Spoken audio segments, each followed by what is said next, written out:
uno solo sogno all'orizzonte, mancano le parole. Sì, lo so che non c'è luce in una stanza quando manca il sole.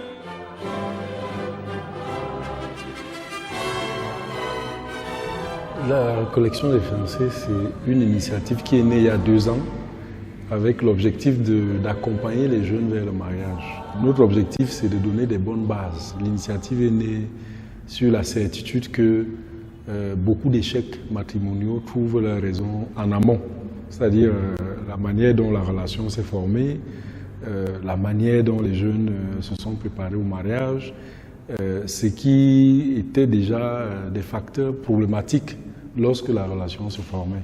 Nous insistons sur la préparation, je dirais, humaine, psychologique. C'est-à-dire que nous abordons des aspects concrets de la vie de couple, la communication dans le couple, la gestion de l'argent dans le couple.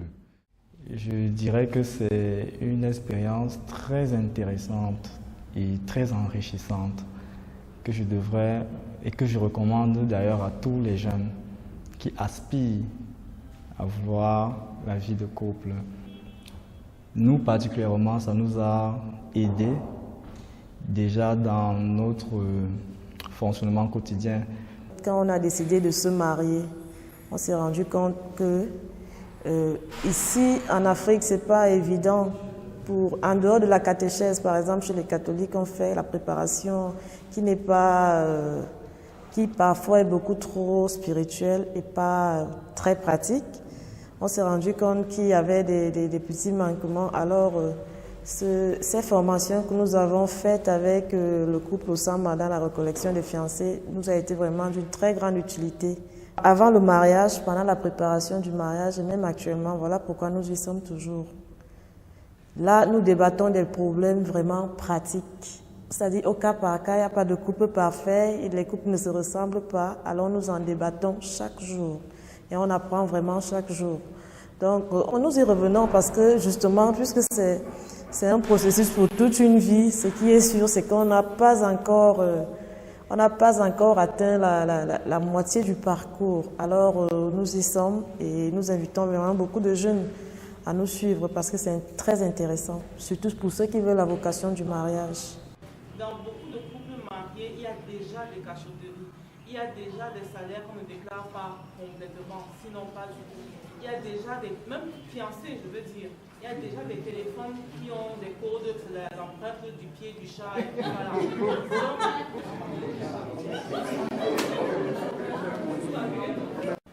Est-ce que vous arrivez dans cet accompagnement d'arriver à la conclusion qu'il faut arrêter les fiançailles, que finalement ces deux-là ne sont peut-être pas faits pour se marier? Si oui, à quel moment, après avoir traversé toutes ces épreuves, on se dit fin de fin, non, on va pas se marier?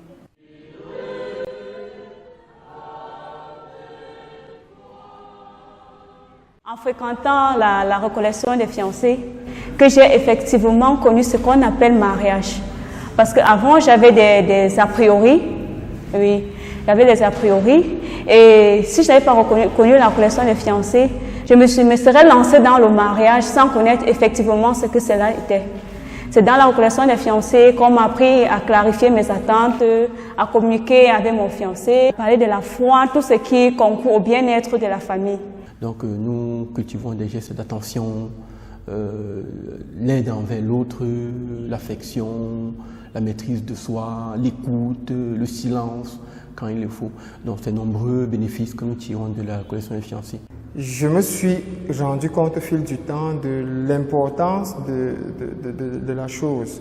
Parce que une fois, il avait dit les échecs du mariage, les échecs d'un mariage sont antérieurs au mariage. Et c'est une parole qui m'avait marqué. Et j'ai compris pourquoi il était important de mieux se préparer avant d'entrer dans le mariage. Parce que très souvent, on ne redécouvre pas grand-chose. Lorsqu'il y a des soucis dans le mariage, on se dit toujours « Ah oui, pourtant il faisait ceci alors qu'elle faisait cela, mais je supportais. » Il est bien de savoir cela à l'avance. C'est ce qui m'a motivé, qui m'a permis d'être là. Et ça m'a amené à changer la façon de voir l'autre personne, la façon d'aborder. Et par la grâce de Dieu, je me suis retrouvé fiancé et par la suite, d'ici très peu, je pourrais être compté parmi les mariés de la recollection des fiancés. Quand on faisait notre mariage religieux, on a eu une très bonne formation. À Jean 23, à l'époque, c'était l'OP à Tanga. On a fait une formation de 6 mois. Et la formation était tellement intense. Il y avait les médecins, les psychologues, il y avait tout ça. Et on faisait des retraites. Donc 6 mois pour le mariage religieux. Donc on était tellement impressionnés et on avait tellement appris qu'après le mariage, François a décidé, il m'a dit, j'ai eu le mariage que je voulais. Maintenant, on regarde aussi autour de nous. On voit des mariages qui se disloquent, les couples qui ne sont pas. Donc, on a l'impression qu'ils n'ont pas eu une formation avant de se marier, qu'ils n'ont même pas été formés avant de se marier. C'est là où il me dit, tiens, Mélanie, on avait déjà un projet pour les filles mères, les jeunes filles mères, donc un centre. Mais on s'est dit que non. Il m'a dit, c'est encore mieux qu'on forme les jeunes avant qu'ils n'entrent dans le mariage. Je lui ai dit, non, c'est une bonne idée. C'est donc comme ça qu'on s'est lancé. Donc on s'est lancé en décembre. Ce sera la 3e année.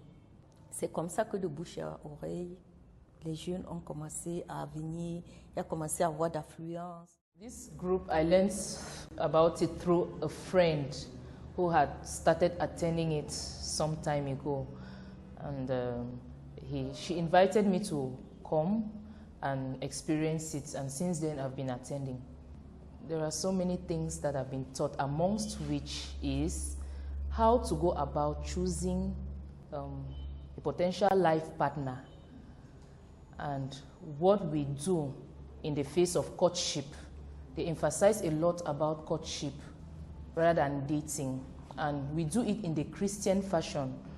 And I've learned that we shouldn't stay long in the period of courtship before we get married. But we should not also be too short. It should be at least 6 months, but it should not be more than 1.5 years or more than 2 years maximum.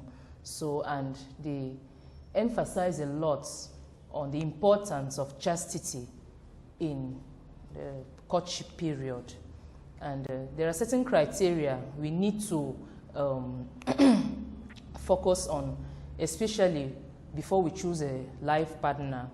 And we should not be too strict on our choices of these partners, as well as we should be open. Exprimer l'amour, ça suppose le langage de l'amour. Chacun d'entre nous a une manière dont il voudrait recevoir l'amour de l'autre. Et les manières ne sont pas les mêmes. Mon mari peut faire des choses qui ne me plaisent pas, que je n'apprécie pas particulièrement. Mais même si j'aime pas, j'apprécie pas, quand ce n'est pas essentiel, pourquoi je vais me mettre à discuter avec lui tout le temps? Et c'est les erreurs qu'on fait parfois à nos débuts dans les mariages. Je me rappelle au début, mon mari aime bien faire la cuisine. Justement, tout à l'heure, on parlait de ça, il aime bien faire la cuisine. Et puis chaque fois, c'était, je ne sais pas assez faire. Donc chaque fois, des moments, on se chamaillait. Je dis non, c'est moi qui fais, c'est pas toi, c'est moi. Et puis à un moment, je me dis, mais pourquoi je vais me mettre à discuter tout le temps? Parce qu'il veut faire la cuisine. Mais qu'il fasse. Et il l'a fait vraiment bien. Donc j'en ai profité et je me suis éclatée. J'ai fini par accepter que oui, s'il veut faire, il aime faire le marché. Jusqu'aujourd'hui, de temps en temps, et même très souvent, je dirais, il fait le marché. Moi, j'aime pas trop faire le marché. Bon, on se compense de cette manière-là et j'en profite. Voilà. Et qu'est-ce que je pourrais encore dire en termes de tolérance? La décoration de la maison. J'aime la décoration. À un moment, non, prenons plutôt telle couleur. Et puis à un moment, je dis, pourquoi je vais me chamailler pour une sorte de décoration? Donc, je laisse. Et puis, à un moment, quand il se rend compte que j'ai laissé, lui aussi, il laisse. Et finalement, je fais ce que moi, j'ai envie de faire. Et il apprécie et il est content. Voilà. Donc, il y a des choses sur lesquelles, parfois, on s'attarde, on pinaille, alors qu'on pourrait... Il suffit qu'une personne décide de lâcher prise. Il faut se dire, je dois être la personne qui lâche prise. I firmly advise my friends to attend these classes and gain an insight as to what the type of person we potentially would like to be with. And there are certain things about us, it prepares us to be able to eventually become married.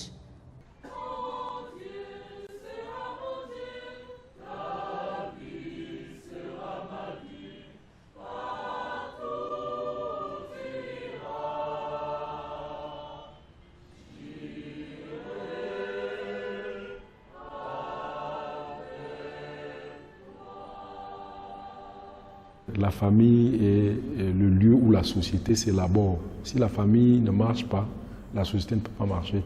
Et au départ d'une famille, il y a le mariage. Autant si la société ne marche pas, si la société est en crise, ça veut dire que la famille est en crise. Ceux qui vont rester dans cet enseignement, ceux qui vont mettre en pratique, ceux qui vont capter ce que nous leur disons, ce que nous leur enseignons, je crois que ceux-là feront un mariage heureux. Savoir que mon conjoint n'a pas que des qualités, il a aussi des défauts. Et de la même manière que mon conjoint a des qualités et des défauts, moi aussi j'ai des qualités et des défauts. Donc je ne dois pas le condamner à chaque coup. De croire que le mariage c'est une institution divine, le mariage vient de Dieu, et si nous devons marcher conformément aux Écritures, comme le Seigneur le demande, la paix de vivre la paix dans les foyers, dans les familles. Si nous essayons de mettre cela en pratique, nous allons faire un mariage heureux.